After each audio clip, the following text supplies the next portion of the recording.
Looks like a doctor's signature to me. Well, that's why I can't read it. Oh.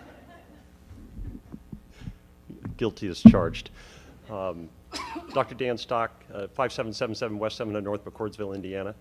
To address your comment about, gee, it's hard to believe we're 18 months into this and still having a problem, and I would suggest the reason we still have a problem is because we're doing things that are not useful, and we're getting our sources of information from the Indiana State Board of Health and the CDC, who actually don't bother to read science before they do this. I'm actually a functional family medicine physician. That means I am specially trained in immunology and inflammation regulation, and everything being recommended by the CDC and the State Board of Health is actually contrary to all the rules of science. So things you should know about coronavirus and all other respiratory viruses: they are spread by aerosol particles, which are small enough to go through every mask. By the way, the literature that supports all of that is in a flash drive that we presented to you. It's been given to the secretary.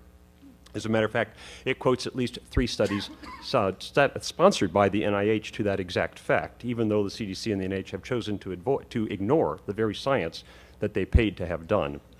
That is why you keep struggling with this, is because you cannot make these viruses go away. The natural history of all respiratory viruses is that they circulate all year long, waiting for the immune system to get sick through the winter or become deranged, as has happened recently with these vaccines, and then they cause symptomatic disease.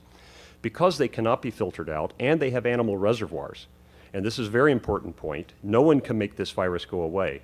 The CDC has managed to convince everybody that we can handle this like we did smallpox, where we could make a virus go away.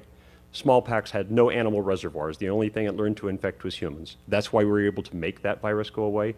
That will not happen with this any more than it will with influenza, the common cold, respiratory syncytial virus, adenoviral respiratory syndromes, or anything else that has animal reservoirs. So the reason you can't do this is because you're trying to do something which has already been tried and can't be done.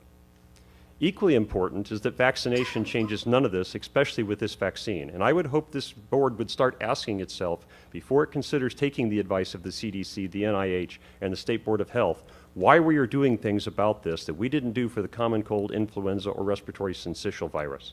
And then ask yourself, why is a vaccine that is supposedly so effective having a breakout in the middle of the summer when respiratory viral syndromes don't do that? And to help you understand that, you need to know the condition that is called antibody-mediated viral enhancement. That is a condition done when vaccines work wrong, as they did in every coronavirus study done in animals on coronaviruses after the SARS outbreak, and done in respiratory syncytial virus, where a vaccine used in a vulnerable individual done the wrong way, which cannot be done right for a respiratory virus which has a very low pathogenicity rate, causes the immune system to actually fight the virus wrong and let the virus become worse than it would with native infection.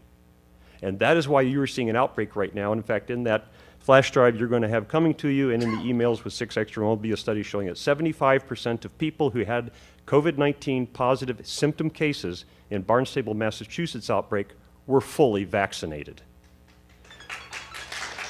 Therefore, there is no reason for treating any person vaccinated any differently than any person unvaccinated.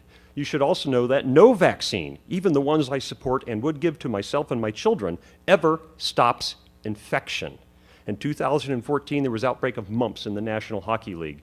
The only people who came down the symptoms were the people who were unvaccinated or unknown vaccine status. Boy, that sounds like a great argument for vaccines. But a question that you should ask yourself, knowing that half of the people who came down with symptomatic disease had no contact with an unvaccinated or unknown vaccine status individual, where did they get the disease?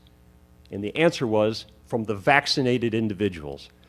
No vaccine prevents you from getting infection. You get infected, you shed pathogen. This is especially true of viral respiratory pathogens. You just don't get symptomatic from it. So you cannot stop spread. You cannot make these numbers that you've planned on get better by doing any of the things you're doing, because that is the nature of viral respiratory pathogens. And you can't prevent it with a vaccine because they don't do the very thing you're wanting them to do. And you will be chasing this the remainder of your life until you recognize that the Center for Disease Control and the Indiana State Board of Health are giving you very bad scientific guidance. And instead, read the articles that are going to come on the email and are on this flash drive, and listen to the people in this audience here tonight who actually have recognized the advice they are getting from the CDC and the NIH is counterfactual. And that's why you're still fighting this with this vaccine that supposedly was going to make all of this go away, but has suddenly managed to make an outbreak of COVID-19 develop in the middle of the summer when vitamin D levels are at their highest. By the way, the other thing that would be necessary, any vaccine restriction to be considered, is if there were no other treatment available. And I can tell you, having treated over 15 COVID-19 patients, that between active loading with vitamin D, ivermectin, and zinc, that there is not a single person who has come anywhere near the hospital. And we already have studies that show that if you achieve a 25 hydroxy vitamin D level greater than 55, your risk of COVID-19 death will drop down to 1/4 of the population average for the United States.